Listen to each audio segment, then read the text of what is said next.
Good morning, good afternoon. I'm Andy Day, Chief Marketing Officer of Lightbeam Health Solutions, a pioneer and thought leader in population health management enterprise software.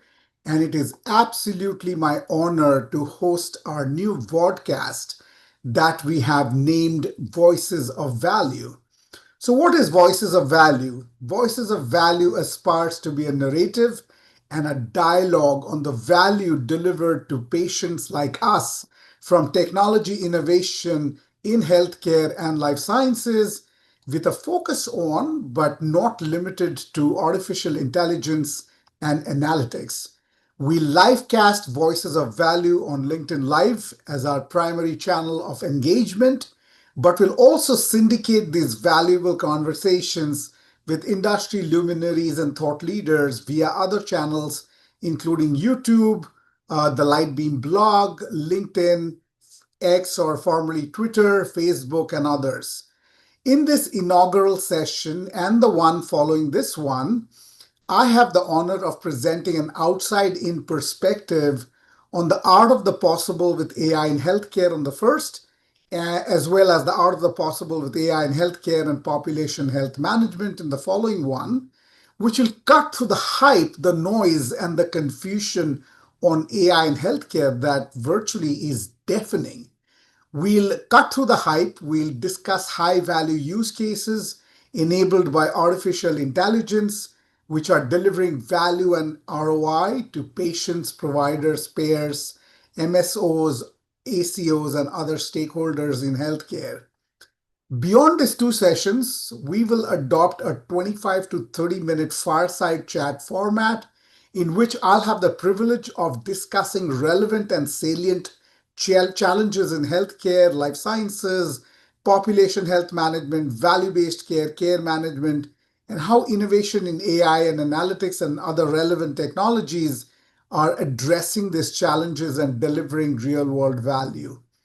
Voices of Value will be brought to you monthly via LinkedIn Live, and we strongly and humbly encourage you to follow our LinkedIn Live page to stay abreast of these discussions that we hope will inform your innovation, your AI and analytics innovation strategy and execution.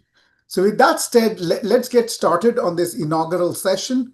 So, this one, the first, our very first inaugural session is squarely focused on the art of the possible with AI in healthcare, a broad, overarching strategic perspective on how will AI impact healthcare and enterprise SaaS. Kind of an outside-in perspective, leveraging a lot of the research and my writing that I do as an industry observer, focused on this arena that I'm very, very passionate about.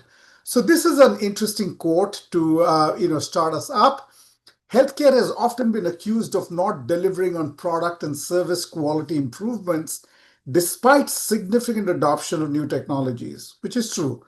And it is Wright Lasseter III, CEO of Common Spirit's Perspectives, that AI is the platform that will help healthcare deliver a higher quality of care at a lower cost. So I think this is from the closing keynote fireside chat at the recently concluded AMGA 2025 conference in Dallas. So I've adapted that framework to create one that will be very relevant for AI, adoption, and to understand, to prioritize which use cases that you should look at and prioritize for AI adoption. So using the same framework on the y-axis now, being very specific, degree of change behavior needed from patients, physicians, nurses, providers, payers, and policymakers. On the x-axis, we have patient, provider, payer benefits, and ROI. So for the purposes of this discussion, we'll focus on the easy sells and smash hits. Who wants to talk about long hauls and sure failures? So I've taken the easy sells and smash hits and created this matrix of use cases, high value use cases, and the underlying artificial intelligence modality or technology that are seeing significant adoption. So from a machine learning perspective, for fraud, waste, and abuse detection, claims are $100 billion problem in the US, and leveraging machine learning to quickly sift through and identify fraudulent claims is being adopted by healthcare payers in a pretty big way. Sepsis, while in the hospital, impacts almost 500,000 Americans every year. Actually, more like 250,000 Americans every year, of which about 50,000 people die. So it's a pretty significant problem. So Johns Hopkins has come up with a machine learning algorithm that takes data from the claims as well as the electronic health record, and based on the history and current status, will predict which patients have a high probability of contacting sepsis to ensure those appropriate care protocols are triggered. An interesting area that is emerging is this notion of operating room performance and throughput. So actually using machine vision to record an entire operation of surgery, and then running machine learning algorithms to understand what could be done better, and using that to train new surgeons, as well as telling veteran surgeons what could they do better to be able to improve throughput and do more surgeries of high quality, assuring patient outcomes in a shorter period of time. Use case number 4 is one that my employer, we play in a big way. We are one of the leaders and pioneers in this area. Patient risk stratification, care gap identification, i.e., the entire population health management, value-based care arena, where Lightbeam Health is one of the pioneers and thought leaders. One of the most obvious areas, which is, I think, going to see significant proliferation, is this notion of DICOM image scanning for outlier detection. So tens of thousands of DICOM images, which radiologists, very expensive radiologists, spend hours every day scanning through. We now have machine learning algorithms that scan through thousands of images, and it'll flag the ones where maybe a patient has a high risk of stroke or heart attacks or heart failure for the radiologist, who in turn, and if it is truly serious, he can pass it off to an interventional cardiologist or a neurosurgeon to ensure that that patient does not have an acute event. From a Gen AI LLMs, as I mentioned, lots of hype, but not sufficient output. So the kind of the most significant kind of the rock star application is ambient clinical intelligence, which is popularly known as ambient listening. This is kind of the application which has found the biggest usage. Kaiser Permanente just rolled it out to about the 20,000 physicians and nurses. And this is about recording the entire interaction, the patient encounter, without a physician or nurse having to type it in the EHR, offering it up to the physician literally within their smartphone for them to make easy edits, and then uploading it to their electronic health record of choice. Conversational AI call center chatbots are widely being used for self-service, and obviously improves efficiency and productivity. Ambient listening really started out as these physician scripts, generating scripts for physicians and nurse communication at the patient bedside. So there again, we have Gen AI at work.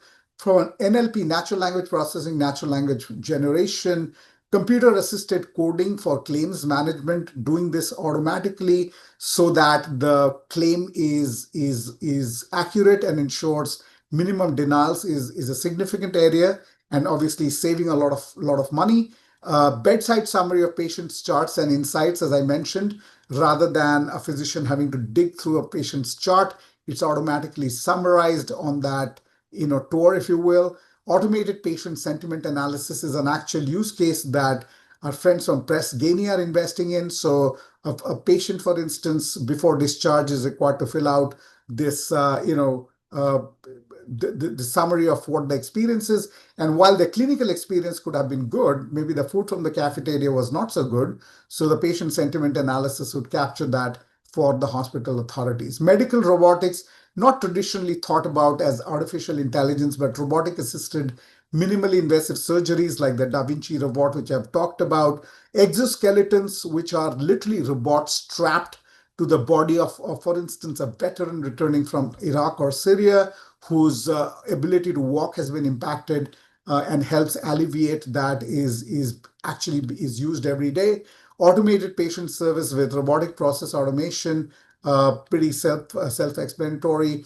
And in Asia, which has seen a far bigger adoption of robots, non-contact vital signs capture reporting. So, for instance, unobtrusively placed robots as hospitals or grocery stores, etc., or department stores, which capture temperature of every customer that's entering to ensure that someone with fever or sickness does not enter that hospital or that store. Or nurse robots in a country like Japan with an aging population and not enough people to serve them. Nurse robots serving food, capturing vital signs, serving medicines, etc., is widespread. I've discussed each of these use cases in detail in my blog post, which is hyperlinked below for your easy convenience. So let's get back to generative. Why is generative AI giving way to agentic AI? So generative AI is really a uh, you know, query response AI, if you will, which is enabled by this large language model with billions of parameters.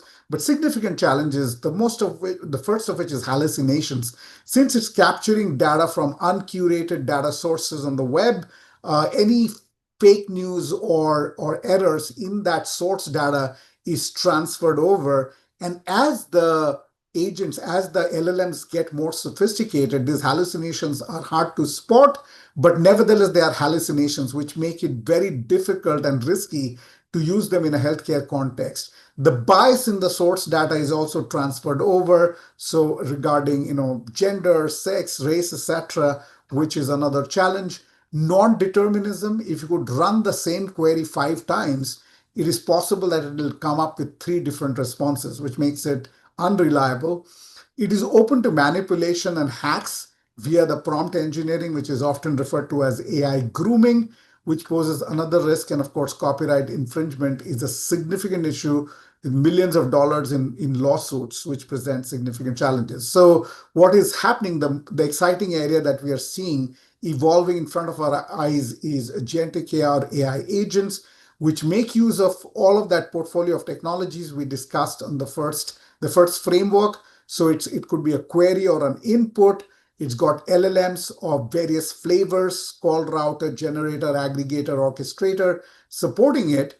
And then the output can be not only a response, but it can be actual automation of a task, a process, or a workflow, which makes agentic AI probably the most valuable form of AI developed with the most significant potential for ROI, given its ability to automate tasks, processes, and workflows, and also, candidly, challenges because a lot of the manual tasks being done today will likely be done by AI agents going forward and will replace a lot of human labor. So again, I would like to conclude in this slide with the assertion that the basis for competition in the enterprise software space is shifting from my AI versus your AI to my agentic AI versus your agentic AI, literally as right in front of our eyes. So it is my assertion, and this is playing out in real time.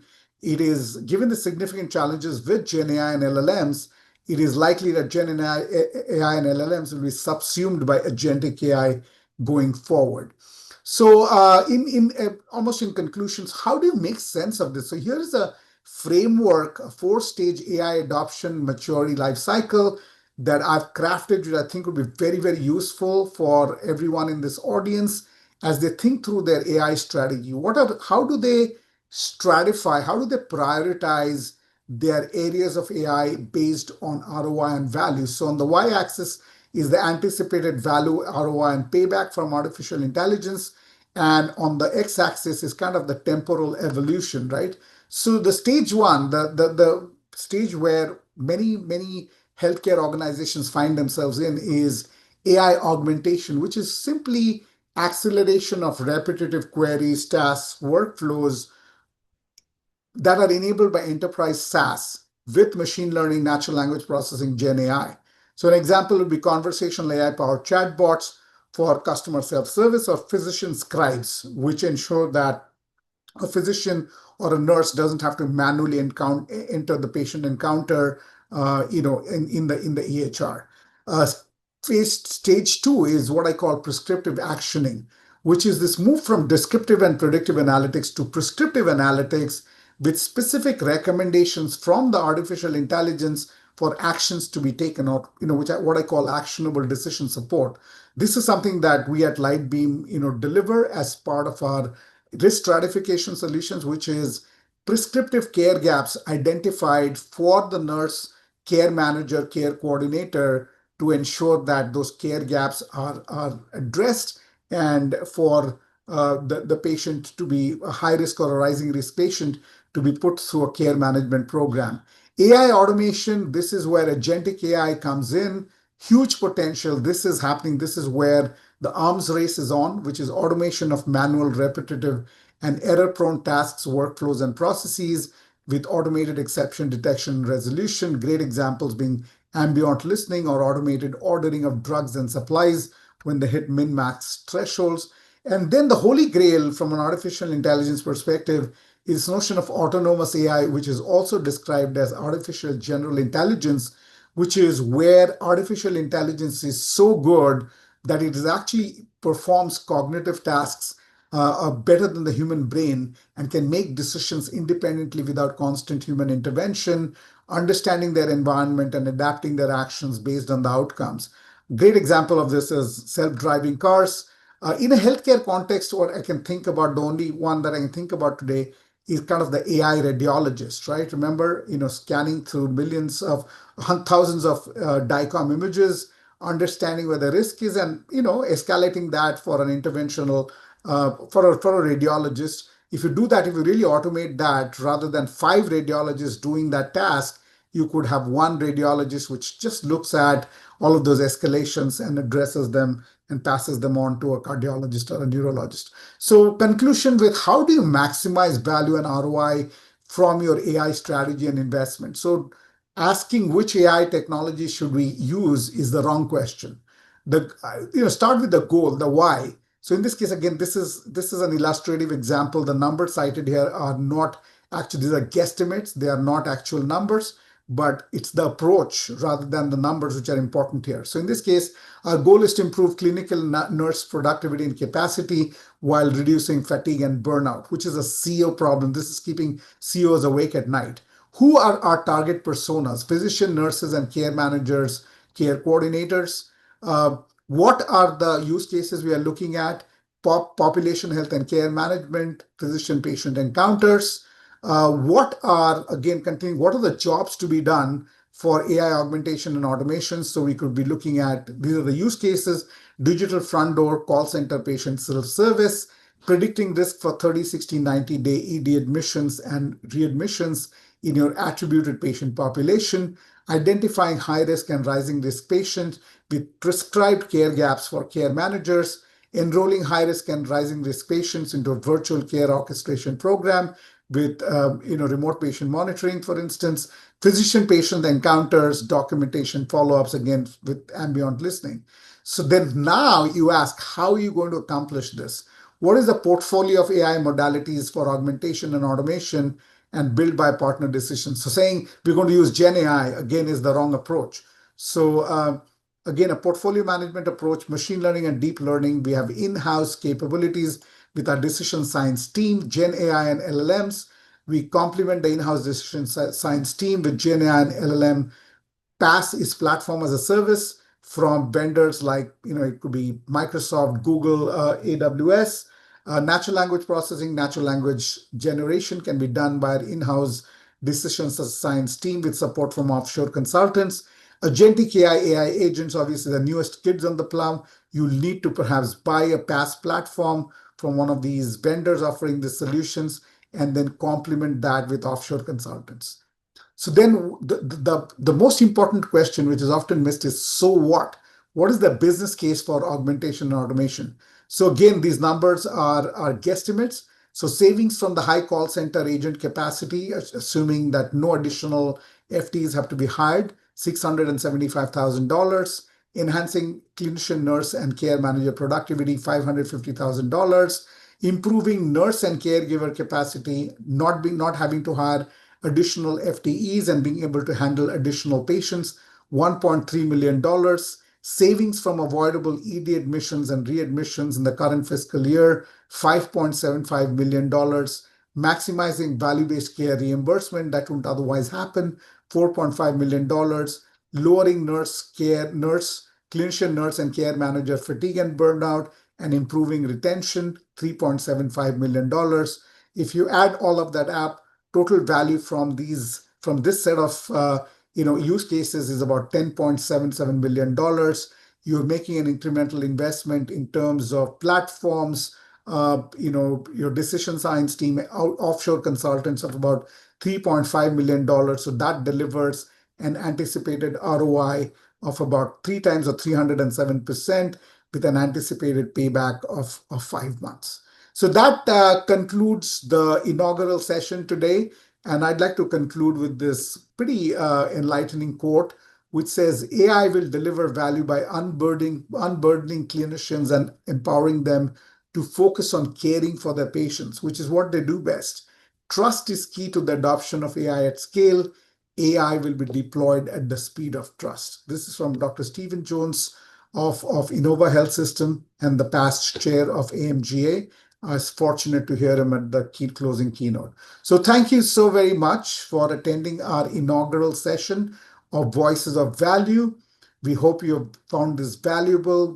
We hope this has cut through the noise on AI for you and offered some insights that will inform your AI investments and strategies, and invite you to come to attend the following session, which will happen in a month's time. Thank you so very much for your time today, and have a great day and week ahead.